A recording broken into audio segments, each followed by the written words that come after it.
আমার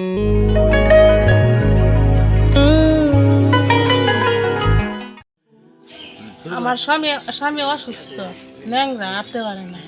আমি 1 লাখ কামাই করে হেরে খাওয়াই। আমার ঘর নাই, বাড়ি নাই, বা একটু এলা জমিন দিছে, ওই জমিনে থাকি। ঘর কি এটা? হ্যাঁ এই ঘরে দুজন থাকেন? হ্যাঁ, টিউবওয়েল তো কোনো টিউবওয়েল নাই না? নাই, লেট্রিন নাই, করার অনুযায়ী পানি খান থেকে? পানি এই যে ওই যে গরম পানি খাই।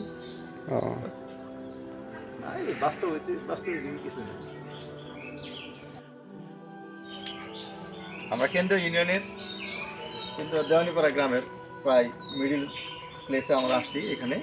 এখানে প্রায়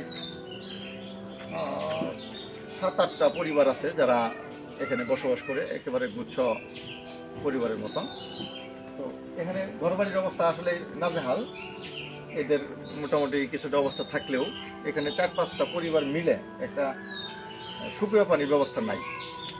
বিশুদ্ধ পানি খুব জরুরি, আর্সেনিক ফ্রি বা আয়রন ফ্রি পানির খুব জরুরি।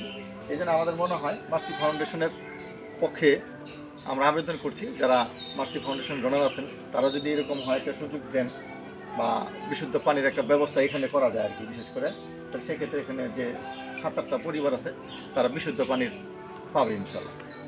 এর সাথে এই পরিবারটা যাদের ঘরবাড়ির অবস্থা খুব খারাপ, নাজেহাল অবস্থা, এবং যাদের টিউবওয়েলের কোনো ব্যবস্থা নেই, সুপেয় পানির ব্যবস্থা নেই, তারা উপকৃত হইল। আশেপাশে মানুষরা এখান থেকে এটা ব্যবহার করতে পারবে, এটা সুবিধা নিতে পারবে।